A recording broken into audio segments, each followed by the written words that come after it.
differences between each one of these stages depends on the quality of their knowledge, their quality, their power, and capability, as well as perfections. The first bhumi, perfection of generosity. Second bhumi, morality. Third bhumi, patience, etc. So 10 qualities, 10 perfections, it is qualities. And there are so many of that type. The meditative state, what you think, what you meditate, etc., there's not that much also difference. Also, you cannot point it out because the Buddha said in the Sutra of 10 bhumis, Chidara Panay Chaji Kanamji Jebra Numa Yinshi Mitoma, Tadra Gave Saki Sakunja Jumi Nuna Nyambar Halanu. When Jan Chamda Ninji Molomji Tele Chodam Rimbe Sujini Shaja Chanju Shaja Simji Juyu Namgimi Shisum Bichirhosa. So the nature of the reality, emptiness, pure, above that, even though you see nature of emptiness, even though you see directly, even though there is a lot of different qualities, some qualities are the ego grasping, or maybe it's not there anymore, but this dualistic attitude always comes and goes, and sometimes there are levels when you're meditating, you don't have a dualistic attitude. When you are not meditating, you come to get the dualistic feelings, influence, attitude, everything comes in. So this is sort of really a gradual process. So these 10 stages are because of that. And out of those 10, the first totally or not, but and then second onwards is to the third part of meditation. They all go all the way to the part of meditation. It's giving an example here. Chidara ndawa thamani ninda nila pewartong deshen sala shu namja rimji pewartong. Chidara yangu chungala ndawa zoba nyuwada deshen sayi tartuna choji ku yang zoba se. choji ku yang yina lari yina miga tungu mindu. Tartuna choji ku yang zoba says. So, Chidara ndawa thamani. So those stages, like the rising moon, so it is sort of gradually, day by day, it is increasing. So that is how these stages increase within an individual person. And finally, when you reach the full moon day, this is the time you'll be ultimately reaching the Bhumi stage. You become Dharmakaya, the Buddha level. That's how it is. I don't think we need to talk about it, why you divide it into 10 and all this. So anyway, all of those are the extraordinary Mahayana path. Basically, I have to talk to you. Mahayana path, in that you have two. Ordinary, not ordinary, unenlightened path and enlightened path. Unenlightened path here, you have two. Seeing, part of seeing, and the part of meditation. Part of seeing, teaching in the monde, teaching to seeing. What does it do? Lam de. What does Satan lam down? What does it do? La. Do. Dina. Satan lam ni tunji is teaching a sala. Di, I mean, logamento. So this one says path as well as a stage, and the meditative positions are same, but Rinpoche is saying that path stages may not be the same. Anyway, so doesn't matter. This is a little more philosophical detail. So let us see simply definition of the path of seeing is the true, direct quality, knowledge, or quality in the sense of knowledge of Mahayana path is the definition of path of seeing. And if you divide, there is direct meditative state and aftermath. Just like when you talk about the wisdom in the Lamachava, you talk about direct encounter and aftermath. We talk in wisdom as though is one. Now you begin to see how many it is divided. It is so detailed, divided in that.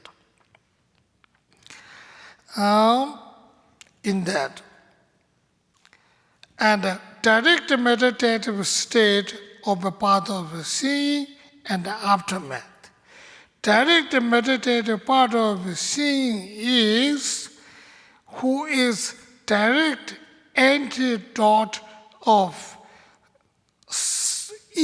true grasping, gross mind. Direct antidote of true self-grasping, of course. True self-grasping mind's antidote is the meditative stages definition. And that also has a lot of divisions. Let's not talk about it because that will go confused. That is the meditative state.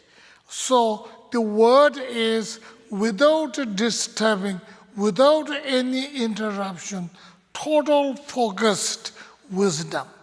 Total focused wisdom.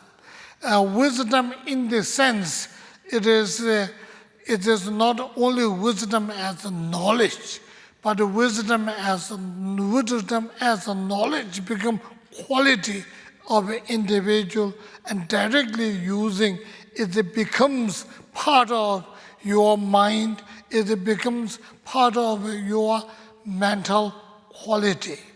Remember, when you are giving the definition of, when you are introducing the mind, you remember we introduced the mind as empty, like space, never changing its quality, and capable of presenting anything that you would like to encounter. Remember, that is when we introduce the mind, we say that. We do that in the Mahamudra and any other place. Also, meditating on mind It is the number one basis on which you meditate. Mind is to finding object of meditation. So, this minds are capable of presenting as its own quality. So all these stages that you have, direct encountering wisdom, direct antidote of gross self-grasping, etc., are mind is capable of handling. A mind is capable of relaxing and presenting aftermath as well. Aftermath as well. The aftermath in this, denzen kunda pangbe rupto chewa, tizhen tonglam namdo lam tsinyi suja. So after giving up, after eradication of gross grasping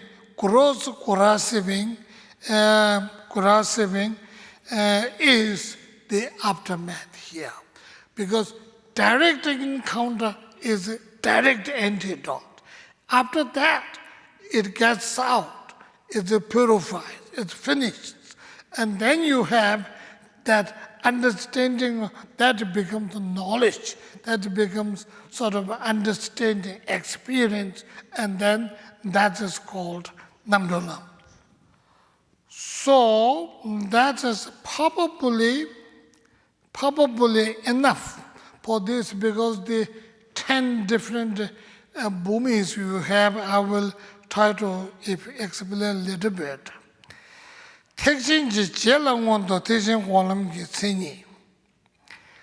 Now the next is meditative stage. Stage that developed after seeing. You know why part of seeing is the first time directly encountering with emptiness, and then there are number of stages. We are talking about it almost like 1,000 of eons here. We're not talking about it 1 hour. We're not talking about it one life. Thousands of eons in between that. All of those. As we have a division in this part of seeing, you also have a division on the part of meditation. Like this one, direct encounter and aftermath.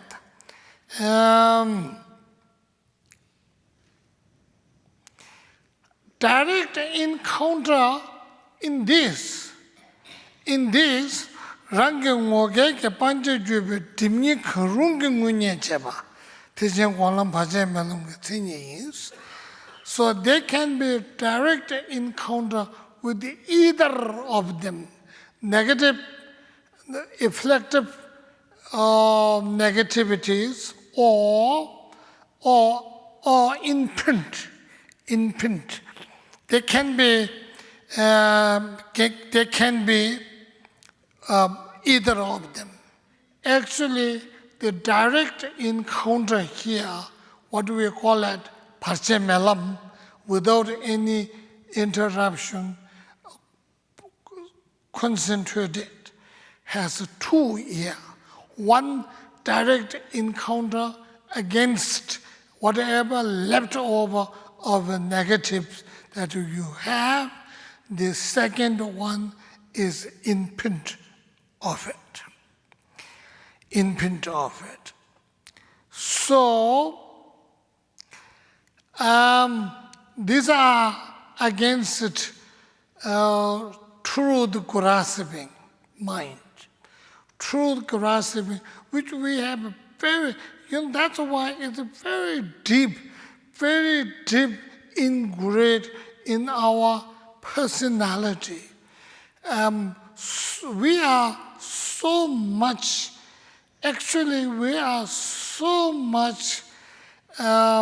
confused. The word of confusion, because we are so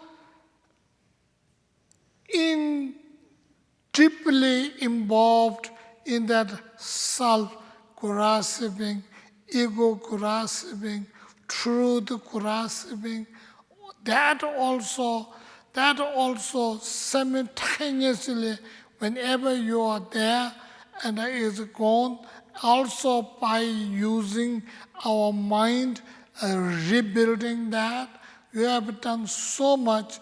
So when you really have to get from the Mahayana path, and this is what happens.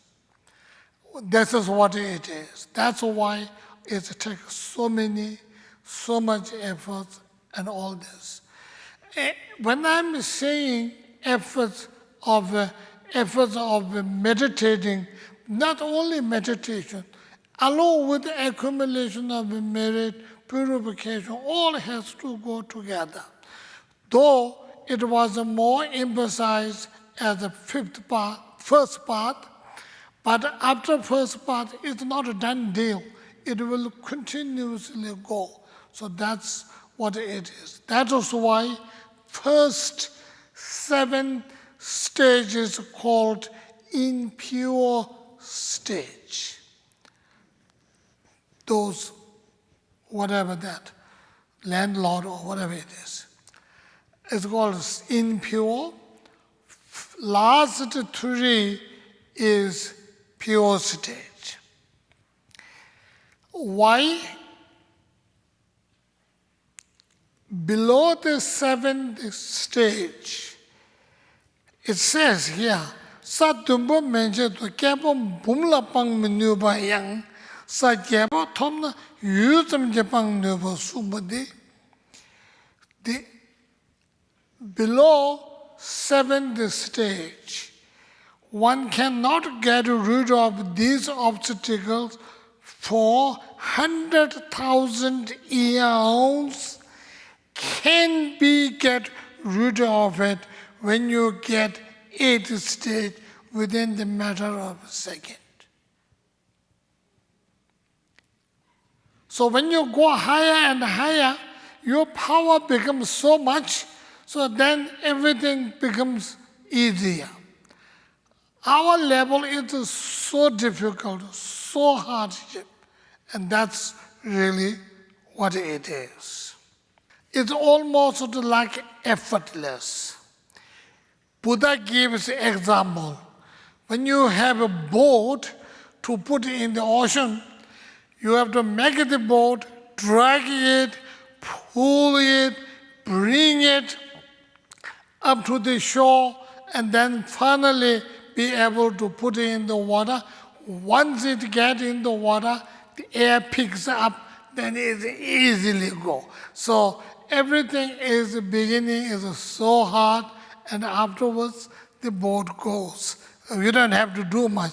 The air will push it. So when you look at the Sutra level, this is what it is. When you look in the Vajrayana level, and then it's much easier. All these are, the moment you get, Professor Thurman talked that night, remember? The moment you get 4th stage of clear light, 4th stage, and a clear light, which has a 2 example, clear light, and the absolute clear light. And all of those bodhisattvas, eons and eons and eons of efforts are dealt just like this 8th Bhumi person within the matter of a minute. And that's why Vajrayana not only must, one cannot do without. Honestly, a lot of the people have a hesitation because it's dangerous, blah, blah, blah. Yes, it is dangerous. Yes, it has tremendous risk. But who have all this time, chance, opportunity to sit for eons? nobody.